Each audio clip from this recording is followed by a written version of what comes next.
We've been working with a lot of different types of lines, and they went in all sorts of different directions. But essentially, it came down to this. You had to figure out at least two different points of the line to plot on the graph, and then you connected it. And then you just went ahead and you sketched out your line, and hopefully you remembered to put arrows on the end of your line. And that's what we've got here, except for we're going to look at two very special situations. That would be the horizontal lines when they go left to right, and it could be below the x-axis, it could be above it, like in this example, or a vertical line, and it could be anywhere on this graph also, but in this case I've got it sitting right here at -4 on the x-axis, and it just goes up and down at -4 on the x-axis. So what do these equations look like, and how do you actually get the ordered pairs to plot on the graph? That's what today's lesson is going to be about. And so we're going to go ahead and start with notes here today. This is section 5.4, and it says how to graph horizontal and vertical lines, but let's get something clear.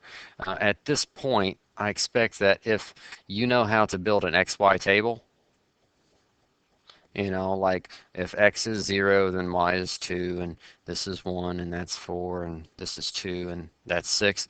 I would expect you to be able to extrapolate that data and know that you would graph 0.02, 0.14, and this 0.26 on the Cartesian plane, and then you'd be able to connect the dots to form the line. That's what I expect you to be able to do. So don't expect me to be putting a graph up here after every single example, because if I get you this, you should be able to go and get these and put it on your Cartesian plane.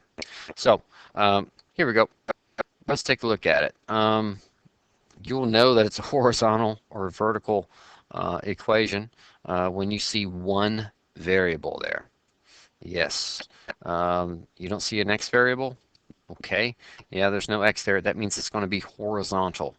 And we'll take a look at why that proves that in just a bit. If it's really bugging you about why there's no x variable, think of it like this. We know there's a 1 in front of this y, so it's like 1y plus, we're making a standard form equation here. There's a 3. Well, pretend like there's a 0 in front of the x. What's 0 times x? Nothing, 0. So that's the reason it doesn't really exist there.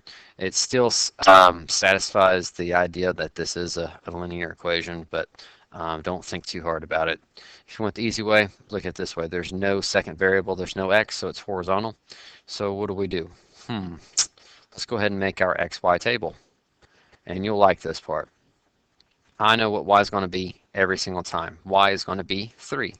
Hey, what was that again? What's y going to be the next time? 3. Are you sure it's going to be 3 every single time?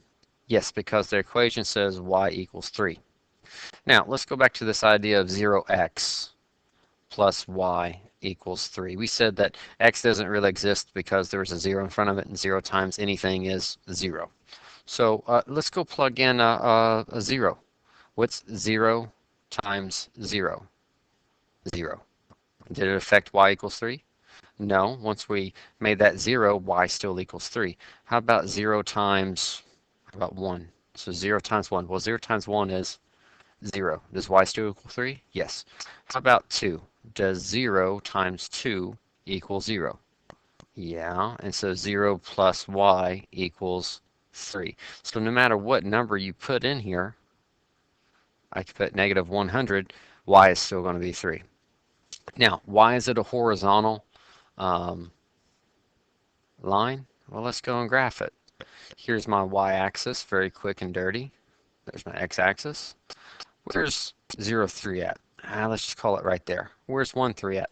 Right beside it. Where's 2, 3? Right beside it. Where's -103? Way over here, but guess what? Right beside it. So when you come and you take a point and you graph it and you connect the points, and it's not perfect, but basically the line should hit every single one of these points, and it makes a perfect horizontal line. So we've graphed y equals 3. What's the trick? Okay. The big trick that you're looking for is this. It tells us y equals 3, so just go ahead and fill out your table with 3 for the y, and then put any number you want for the x, because once it multiplies 0, it doesn't really matter. let's go through and take a look at x equals 2. No y variable. Guess what? It's going to be a vertical line. So let's go through and set up our xy table. Here's x. Here's y. What's x going to be every single time? 2. And I like to get 3 points on here. Okay? So 2, 2, and 2. Let's see. X plus y equals 2. This is a 1x. This was like a 0y. And so 0 times anything is 0. And that's the reason basically we're not bothering to deal with writing the y value. And we don't need to put that 1 in front of the x. And so all we're left with is x equals 2. So no matter what value you plug in for y, 0, -1, 2, it's not going to matter. And let's just do a real quick sketch here to prove it. You don't need to have a fancy graph to see that it's going to make a vertical line. Here we go. I'll use red. 0, 2. Let's just call this one, oh, I'm sorry. It wasn't 0, 2. It was 2, 0. So I need to come over to 2 on the x-axis, and it's at 0. I need to come over to 2 on the x-axis and go down to -1. I need to come over to 2 on the x-axis and go up to 2. Do you see that these make a vertical line? And if I was using an actual graph, you'd see it'd be perfectly straight up and down. Doesn't really matter. Even if I put 2, -100, and it was all the way down here, this line will still shoot through that point. So at this point, let's give you a little bit of practice. Let's see if you can handle this on your own. I'm going to pause the video, and you're going to build me an xy table for these two equations, x equals 5 and y equals 0. These are two different equations. And so go ahead and build your xy table.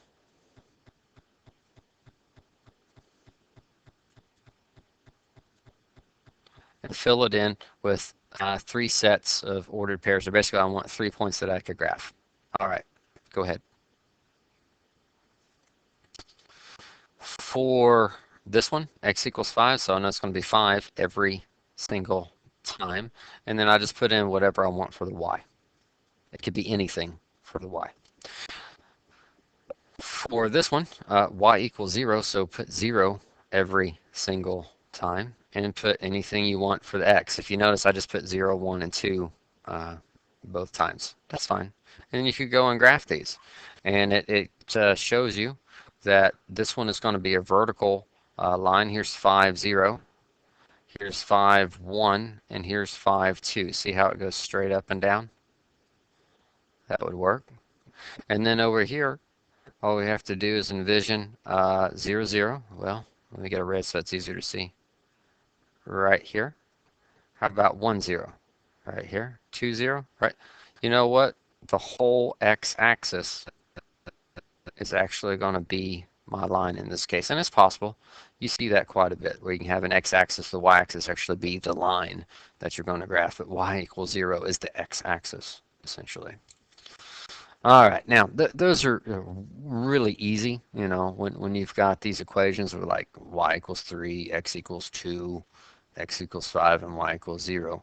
But there's one more little glitch that we'd like to throw in your way. What if we show you something like 2x plus 3 equals 0? There's no y. See, there's no y here, and it became a vertical line. There is no y here. This one became a vertical line. There's no y in this equation, so we know it's going to be horizontal. Okay.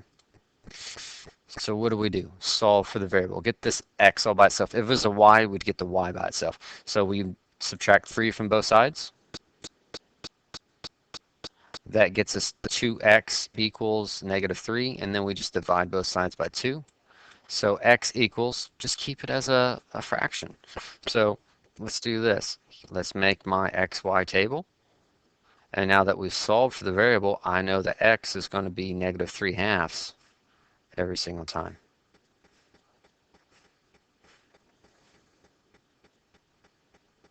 There we go. And now, does it really matter what we plug in for y? Y is not in the equation, so no, it does not matter.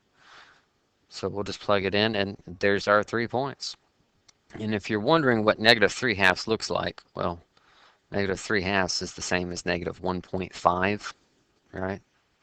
So we go to negative 1.5. Let's just say here is 1, here is 2, and it's exactly halfway in between it. Negative 3/2, 0, negative 3/2, 1, negative 3/2, 2. And we just draw a nice vertical line through the points right there. So again, there's no y variable, but we know that x is negative 3/2, and you just make the xy table. Let's go through and recap what we've learned today. Number one, if there's no x variable, you're looking at a horizontal line. If there's no y variable, you're looking at a vertical line. It's going to go up and down. Is the variable not by itself? Solve for the x or y. Get it by itself. Build the xy table, and then you can graph the points and see what it looks like. So that's today's lesson of how to graph vertical or horizontal lines.